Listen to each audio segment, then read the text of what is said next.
Kennedy, do solemnly swear I, John Fitzgerald Kennedy, do solemnly swear that you will faithfully execute the office of President of the United States that I will faithfully execute the office of President of the United States and will, to the best of your ability, and will, to the best of my ability, preserve, protect, and defend the Constitution of the United States. preserve, protect, and defend the Constitution of the United States. So help you God. So help me God.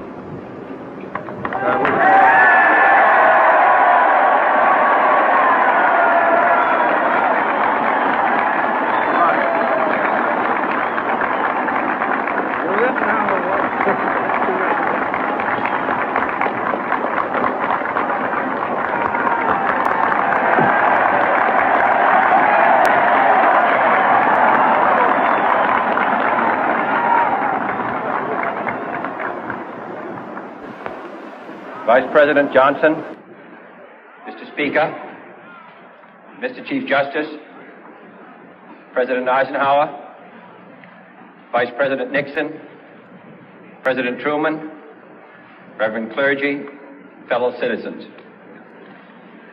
We observe today not a victory of party, but a celebration of freedom, symbolizing an end as well as a beginning, signifying renewal as well as change. For I have sworn before you and Almighty God the same solemn oath our forebears prescribed nearly a century and 3/4 ago. The world is very different now, for man holds in his mortal hands the power to abolish all forms of human poverty and all forms of human life. And yet the same revolutionary beliefs for which our forebears fought are still at issue around the globe. The belief that the rights of man come not from the generosity of the state, but from the hand of God. We dare not forget today that we are the heirs of that first revolution. Let the word go forth from this time and place to friend and foe alike that the torch has been passed to a new generation of Americans born in this century, tempered by war, disciplined by a hard and bitter peace, proud of our ancient heritage, and unwilling to witness or permit the slow undoing of those human rights to which this nation has always been committed and to which we are committed today at home and around the world.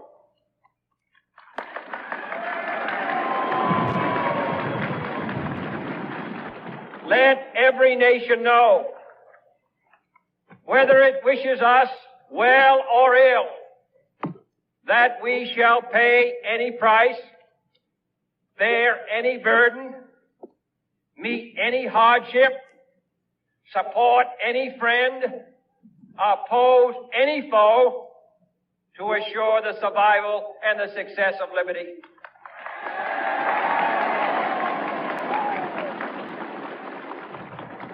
This much we pledge and more.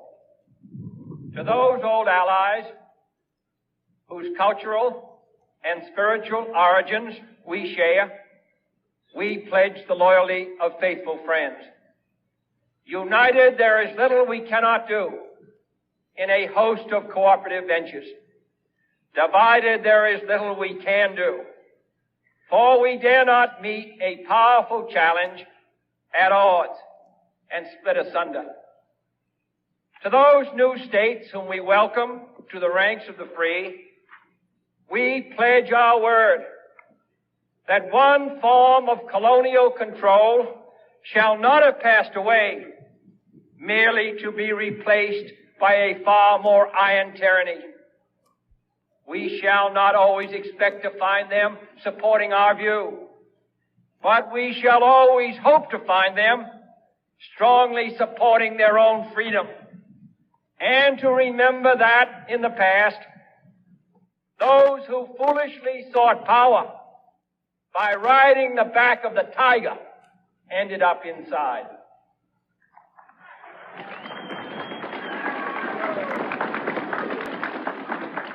To those people in the huts and villages of half the globe struggling to break the bonds of mass misery, we pledge our best efforts to help them help themselves for whatever period is required, not because the communists may be doing it, not because we seek their votes, but because it is right.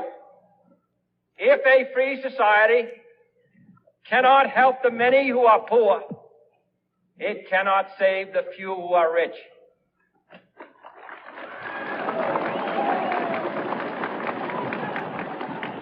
To our sister republics south of our border, we offer a special pledge to convert our good words into good deeds in a new alliance for progress, to assist free men and free governments in casting off the chains of poverty. But this peaceful revolution of hope cannot become the prey of hostile powers. Let all our neighbors know that we shall join with them to oppose aggression or subversion anywhere in the Americas. And let every other power know that this hemisphere intends to remain the master of its own house.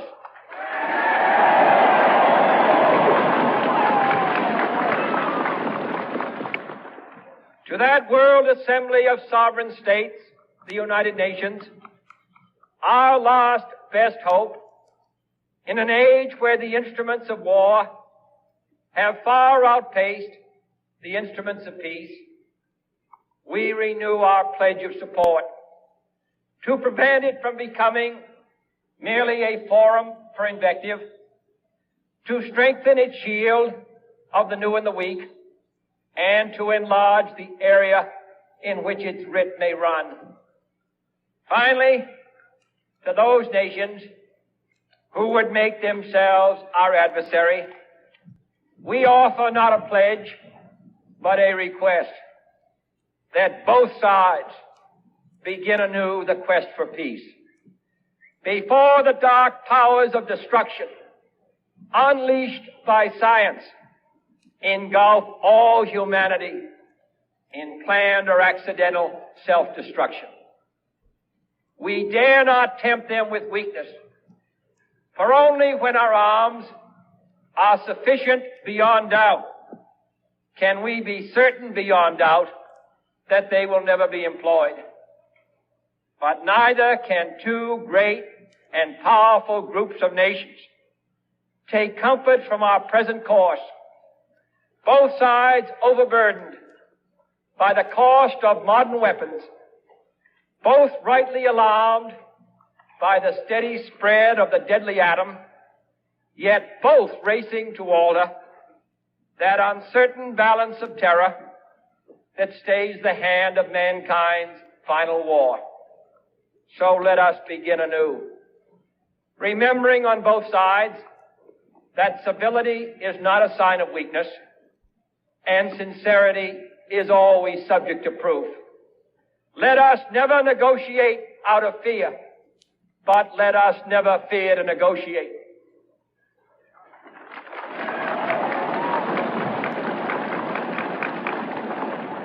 Let both sides explore what problems unite us, instead of belaboring those problems which divide us. Let both sides, for the first time, formulate serious and precise proposals for the inspection and control of arms, and bring the absolute power to destroy other nations under the absolute control of all nations.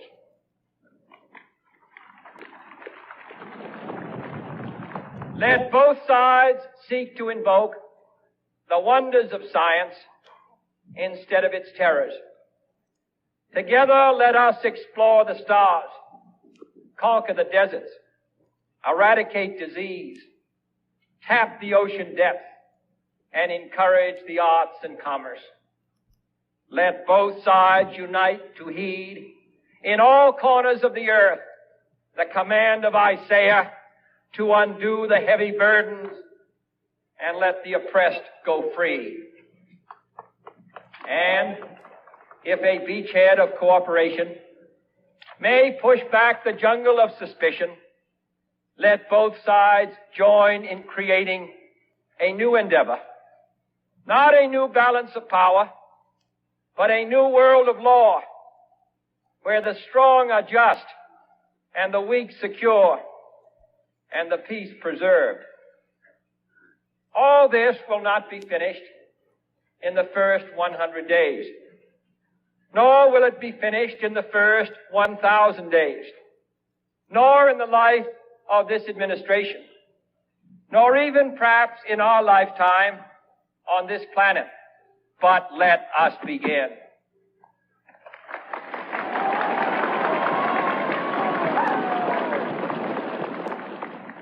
In your hands, my fellow citizens, more than mine, will rest the final success or failure of our course.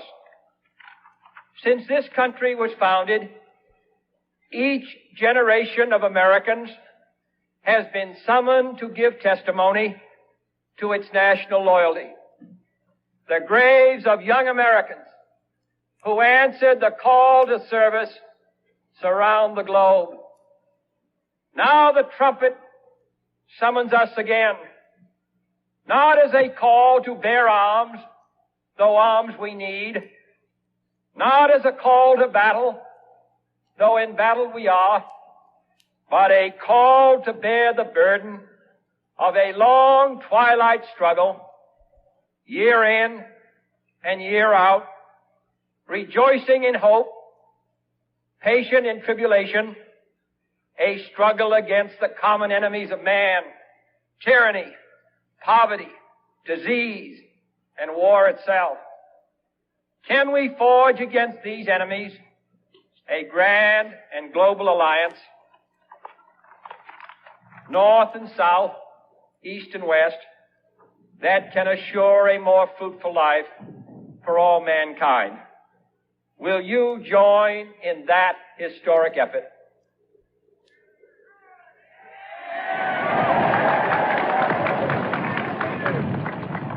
In the long history of the world, only a few generations have been granted the role of defending freedom in its hour of maximum danger.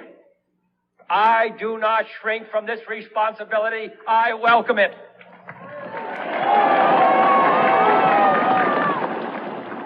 I do not believe that any of us would exchange places with any other people or any other generation. The energy, the faith, the devotion which we bring to this endeavor will light our country and all who serve it. And the glow from that fire can truly light the world. And so, my fellow Americans, ask not what your country can do for you. Ask what you can do for your country.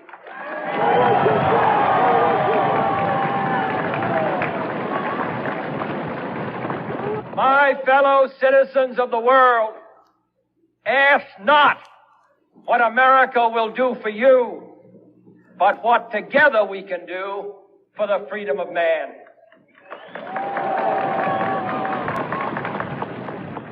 Finally, whether you are citizens of America or citizens of the world, ask of us here the same high standards of strength and sacrifice which we ask of you.